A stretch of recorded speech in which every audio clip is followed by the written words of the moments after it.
Pour que nous soyons vraiment l'épouse de Christ, nous devons être préparés de manière à pouvoir apprécier l'amour que Dieu nous témoigne et de pouvoir le lui rendre en retour. Si nous demeurons ce que nous sommes, nous n'avons que bien peu de capacité pour comprendre l'amour de Dieu. Nous pensons à Dieu uniquement lorsque nous sommes dans les difficultés ou dans le besoin. Un jour, une fillette voyageait sur un bateau avec sa mère. Elle avait une jolie poupée.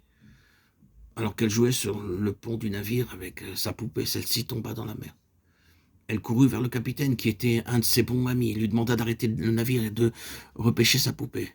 Le capitaine, très embarrassé, lui dit: «Comment pourrais-je arrêter le navire?» La petite fille fut très fâchée envers lui et à partir de ce jour, elle refusa de lui parler ou de jouer avec lui.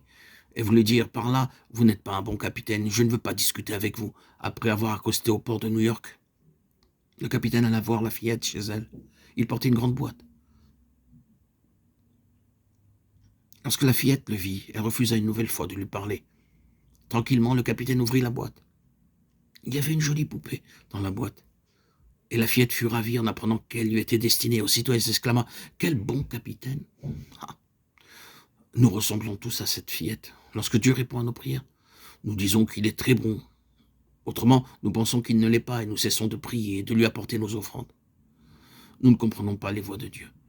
Elles sont bien plus élevées que nos vies. Dieu veut que nous soyons co-ouvriers avec lui pour rassembler tous les matériaux qu'il réclame pour la nouvelle création à venir. À cause de cela, nous devons connaître exactement ce qu'il désire que nous fassions et pouvoir aussi discerner les choses qui contribuent à sa joie. Imaginons un couple de jeunes mariés. La jeune épouse est soucieuse de plaire à son époux. Elle s'efforcera alors de découvrir les choses qu'il aime et pourra même s'en enquérir auprès de la sœur de son mari ou de quelque autre membre de la famille. Elle s'efforcera de lui faire plaisir de toutes les manières possibles. Elle ne prendra pas son repas avant que son époux ne rentre à la maison. Elle est tellement désireuse de pouvoir manifester l'amour qu'elle a envers son époux. Dans la plupart des cas, après quelques mois de vie commune, les choses sont différentes. Cependant, ceux qui sont vraiment unis par le Seigneur verront leur amour croître jour après jour. Même les épreuves et les difficultés ne pourront pas altérer leur amour l'un pour l'autre, car il ne dépend pas de la beauté de leur visage, ni de leur bien matériel. Ils sont unis d'une triple manière dans l'union de leur esprit, de leur âme et de leur corps. La corde à 3 brins ne rompt pas aisément, Ecclésiaste 4,12. Souvent, le bonheur de certains dépend de leurs biens ou des plaisirs de cette terre. C'est la raison pour laquelle leur union ne dure pas longtemps, et c'est pourquoi nous voyons tellement de foyers malheureux.